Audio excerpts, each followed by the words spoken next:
can't have atmospheric horror without a setting that gives you goosebumps throughout the entire game. Thankfully, that's something that the Resident Evil franchise usually hits a home run on. From spooky mansions to sinking cruise ships, the Resident Evil games have explored just about every single type of setting that you could expect in a horror game. Except for space. RE9 anybody? Kidding, sort of. No, seriously, kidding. Anyway, on this episode of Nerd Space Games, I'm taking a look at every mainline game as I rank them from worst to best based on their settings. As always, let's take a look at some rules for today's list. First off, I'm going to be wrapping remakes and the originals into single entries on this list. Clearly, they share similar settings, so it seems fitting to do things that way. Also, I'll be looking at every location in the game when deciding on where they'll rank. For example, Resident Evil 4 will include the village, the castle, and the island as the full package for the game when deciding on where it'll rank on today's list. But with that out of the way, my name is Ruben with Nerd Space Games, and this is every single Resident Evil setting ranked from worst to best. Let's get it. Number 12, Resident Evil 6. RE6 is the perfect example of quantity over quality. When comparing RE6 to every other entry on this list, the game definitely has more locations than any other game. I mean, just in this game alone, the player will get to explore a college, hidden catacombs, an underwater laboratory, an airplane, and much more. Yet, despite exploring more locations than any other entry on this list, Resident Evil 6 comes off as the most bland in terms of the setting. See, one of the most important elements of survival horror games is atmospheric horror. And in order to establish atmospheric horror, you need time to build up tension inside of the main locations of the game. Now look, I'm not saying that the setting of a Resident Evil game can't focus on multiple locations. Actually, there are perfect examples of when the franchise does this the right way in later entries on this list. However, it has to take its time building up each area, and it's gotta flow right throughout the game. The issue with RE6 is that the game just starts throwing you all over the world in the most bizarre locations. And outside of the university, inside of Leon's campaign, the game never really builds up any tension or creates any sort of immersion for the player to any of its locations. Number 11, Resident Evil 5. Resident Evil 5 explores different locations just like Resident Evil 6 does, and honestly, it suffers from a lot of the same problems. The game doesn't necessarily build up tension in any of the locations that you visit throughout the story, and for that reason, there's a major lack of atmospheric horror. So why does it rank higher than Resident Evil 6? Because Resident Evil 5 at least feels consistent.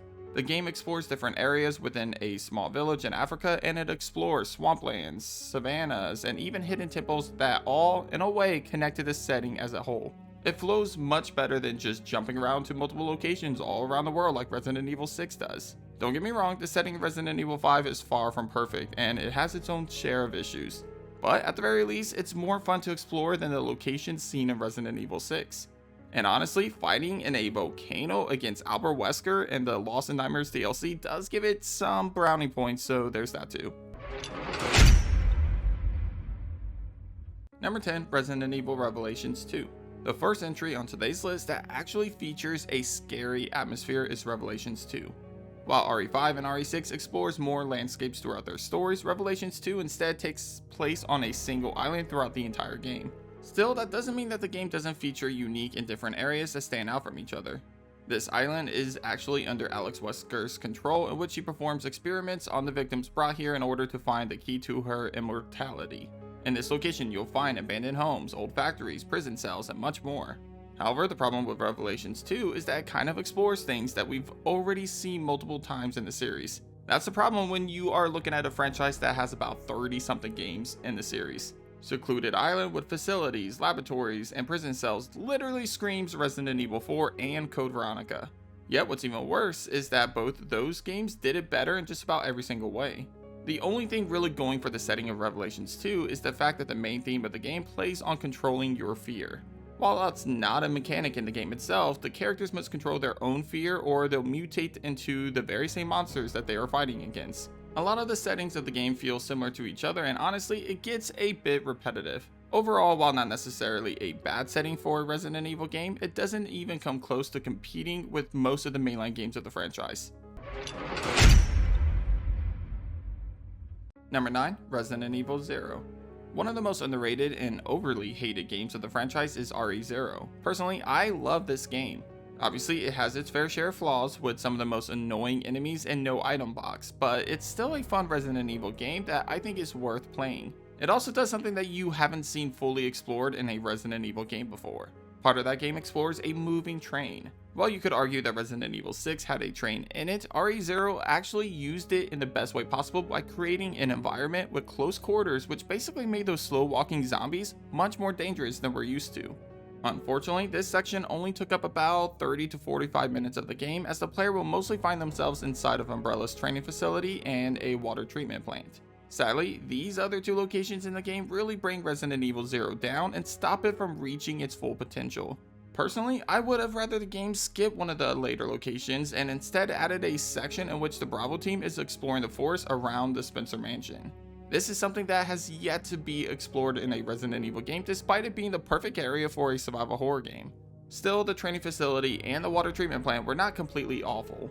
In fact, I didn't mind the locations. My issue is that they just felt like other locations that we've seen before in other games, just done better. I think Capcom was attempting to recreate the feeling of the Spencer Mansion with the training facility, but unfortunately it missed the mark completely. Still, Resident Evil 0 at least has the atmospheric horror setting that we've been missing with the entries up until this point. Number 8, Resident Evil Revelations. Just like RE0, Revelations takes place on a mode of transportation and turns it into a terrifying and iconic location within the Resident Evil universe. This time we get to explore a cruise ship. Well, technically, we get to explore 3 cruise ships. Now, to be fair, it's not the first time that a Resident Evil game has taken place on a ship. In fact, Capcom beat this game to the punch with Dead Aim. And technically, Resident Evil 5 even takes place on a ship briefly. The main difference here is that Resident Evil Revelations actually felt more like a survival horror game, whereas Dead Aim felt more like a Mission Impossible game. Well, I say that, but there's elements of Resident Evil Revelations that also feels like a Mission Impossible game, so potatoes. Anyway, Revelations finds a way to make cruise ships terrifying thanks to the monsters known as the oozes. Exploring the darker sections of the ship proved to be some of the most horrifying parts of the game, and the layout of the ship felt unique and different from other settings. We did get sections of the game that took place in other locations, but honestly those portions of the game always took away from the immersion of the game itself, and in my opinion, they weren't that great. In fact, I would say those areas of the game actually hurt the overall setting, as they felt less claustrophobic and more comedic thanks to it following 2 of the most annoying characters of the franchise, Quint and Keith. Overall, not a bad setting, but it also doesn't do anything to carve its path to the top of the list, sadly. Number 7, Resident Evil 7. Probably my most controversial ranking on today's video, but Resident Evil 7 ironically claims the number 7 spot. I know what some of you guys are thinking, RE7 is awesome and the Baker Estate is a fantastic setting. And on most occasions, I would agree with you.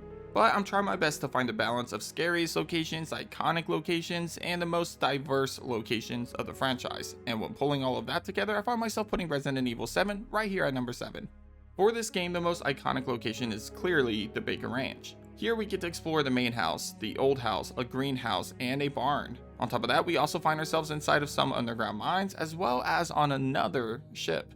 Each of these locations feel fairly different from each other thanks to the mold interacting with the environments different ways. While the mines and the ship are some of the worst locations of the game, thankfully a majority of the game takes place inside of the main house and the old house, which is where the game shines the most.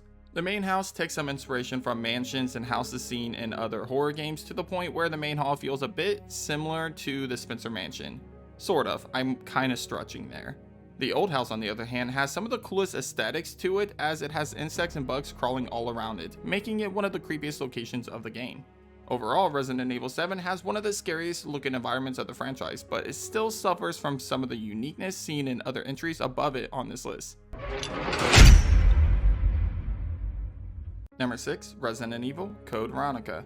Code Veronica primarily takes place in 2 separate locations, Rockford Island and the Antarctic base. In my opinion, Rockford Island is probably the most iconic and interesting location of the game. As a training facility for Umbrella Corps and a military prison for those that pose a threat towards Umbrella, Rockford Island makes for a very interesting setting. Here you can find prison cells, a military base, and even the Ashford family residence. On the flip side, you have the Antarctic base that instead focuses on labs and research facilities, as it's the location where Alexia created the T Veronica virus. At this location, you even have a mansion that closely resembles the Spencer Mansion, something that we see time and time again throughout the franchise. However, one of the most unique traits about Code Veronica is the fact that you get to explore both locations with 2 unique perspectives. On Rockford Island, you explored as Claire Redfield before the self-destruct sequence. Then later you explore it as Chris Redfield, in which he mostly focuses on the bottom levels of the facility. We get the same thing with the Antarctic base as well. As Claire, it's a normal facility that's obviously cold thanks to the plane crashing into it and letting in the cold Antarctic air. However, as Chris, you'll arrive when the facility has flooded and then frozen over, giving you a brand new look at the facility with new areas to explore. Number 5. Resident Evil Village. As the name suggests, Resident Evil Village takes place in a small European village that is run by the 4 families and Mother Miranda. What makes this location so unique compared to other entries is how each of the families has their own residence that stands out from the others. Lady Dimitrescu has her famous castle, Heisenberg his factory, Donna her creepy ass house, and Moreau his swamp. Then the village itself acts as a hub area as it connects all 4 locations belonging to each family member. I love how each area feels like a unique location while also feeling like they connect to each other. Dimitrescu's castle takes on a more traditional Resident Evil setting. Donna's house is probably the location with the best atmospheric core as it shies away from the combat of the game and instead focuses on puzzles, making your way through the dark, and stealth. Moreau's swamp doesn't really add too much other than a unique battlefield area for his boss fight, but I will say that the concept art for the original plans for this location would have been awesome. I'm actually really sad that we didn't get that. Finally, Heisenberg's factory takes on a more rustic and industrial look as it explores an active factory developing cyborgs to fight against Mother Miranda and any of Heisenberg's enemies. Number 4. Resident Evil 3. To this day, Raccoon City remains one of the most iconic locations in survival horror games. In fact, it's a location that continues to be replicated over and over in other survival horror games. I mean, the idea of an outbreak inside of a Midwestern city opens the door for plenty of unique locations to explore. I mean, just look at Resident Evil 3. Restaurants, clock towers, a police station, a hospital, sewers, a city park, and an abandoned factory. All of these locations appear in Resident Evil 3 Nemesis. The clock tower, though barely seen in the remake, is one of the more exciting locations as it takes a lot of inspiration from the Spencer Mansion in terms of the architecture. Exploring an abandoned hospital filled with hunters and zombies around each corner is extremely terrifying. Because you know, hospitals and horror games are just scary as fuck. Exploring the streets of Raccoon City is one of the more iconic moments of the franchise as you'll come across a city completely overrun by zombies. It's hard to not put Resident Evil 3 Nemesis higher up on this list, but I just couldn't when I compared it to the remaining 3 settings on today's list. Number 3. Resident Evil 4. RE4 is the perfect example of a game that takes 3 completely different locations and finds a way to make them work perfectly for the main setting of a survival horror game. I know I drilled Resident Evil 6 for trying to do too much with the amount of locations in the game, but RE4 is the prime example of how to find the balance between quantity and quality. For the most part, Resident Evil 4 takes place in a small European village, but in reality it splits up into 3 sections. The first is an old village that seems to have avoided modern technology based on the town's religion and beliefs. For this reason, you get a more rural Spanish village that feels like it's a few centuries old. Moving on farther into the game, you go from a Spanish village to a medieval castle, Castle Salazar. This, of course, is the domain of Ramon Salazar, one of Salazar's closest subordinates. Evil to his core, Salazar tortured and experimented on many victims, which led to the creation of some of the most disturbing creatures, like the Novistadors, Scaradors, and even his right hand and left hand, the Verdugos. Finally, you have the island. To be honest, this location is less iconic as the first 2, but it does have its share of interesting moments. For example, the Regenerator Lab, in which you roam around and avoid creatures that can only be killed by destroying parasites hidden inside of their skin. These 3 locations combine for one of the best settings in a Resident Evil game, and honestly some people would even argue that this setting deserves the number 1 spot.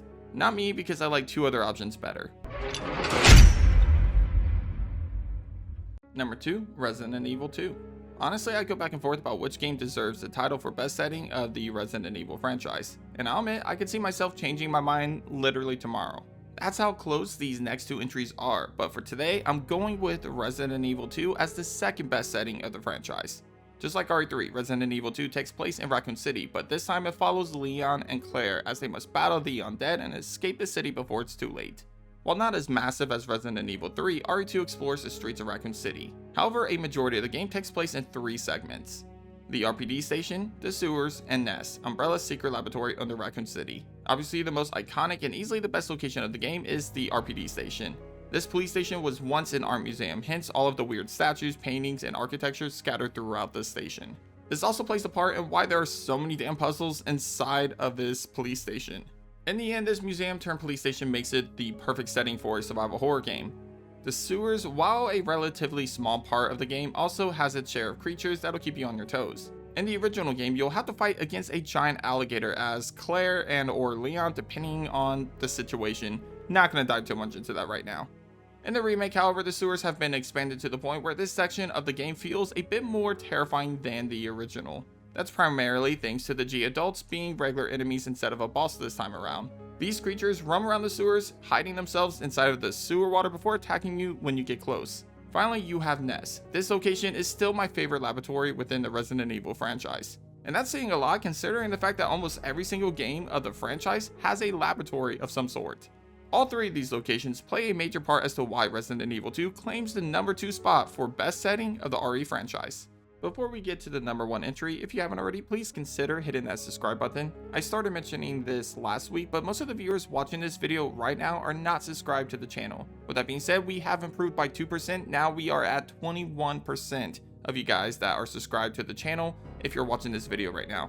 But I want to keep going. I want to hit that goal of 50% by the end of the year. It doesn't cost you anything to be a subscriber, and it really helps a small business owner like myself who is doing this full time. So if you enjoy the content, hit that like button and subscribe for more survival horror content. Now back to today's video. Number 1, Resident Evil. The Spencer Mansion remains as one of the most iconic and terrifying settings of a survival horror game. Even 3 decades later, horror games continue to chase after what the original Resident Evil accomplished back in 1996. In both the remake and the original game, the Spencer Mansion established its dominance as the ultimate survival horror setting.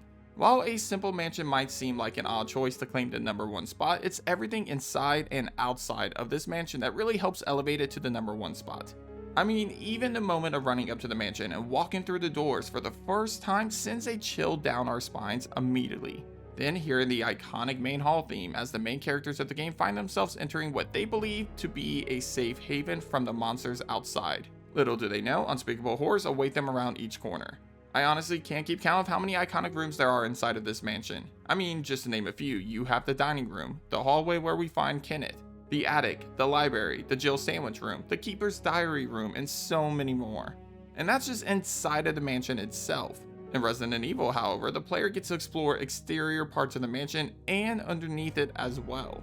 Starting with the exterior parts of the mansion, you'll find a courtyard full of zombie dogs, a cabin in the woods with Lisa Trevor waiting for you, the guard's residence, which is complete with a giant fucking shark and a giant fucking plant, and even hidden caves full of hunters and Indiana Jones-like traps around each corner. Finally, after completing a majority of the game, the player will find themselves inside of a laboratory hidden underneath the mansion. While not as massive or as iconic as Ness in Resident Evil 2, this lab adds to the intense atmospheric core of the original nightmare. In fact, I would say that Resident Evil, more specifically the 2002 remake of the game, is without a doubt one of the best games ever in terms of atmospheric horror. I truly don't think any game out there can compete with this game in terms of the atmosphere that the Spencer Mansion creates. Maybe Silent Hill? I don't know, guys, let me know in the comments. So, for all of those reasons, Resident Evil and its 2002 remake claims the number 1 spot for the best setting in a Resident Evil game. But that does it for this episode of Nerdspace Games. Hit up the comments and let me know what you think of my list. Does the original Resident Evil and the 2002 remake of the game have the best setting of the entire franchise, or is there a different game that deserves that title? Let me know down below. Anyway, if you haven't already, be sure to subscribe to my channel for more survival horror content, and also leave a like on today's video if you enjoyed today's topic. But thanks for watching, and as always, I'll catch you guys on the next episode of Nerdspace Games. Take care.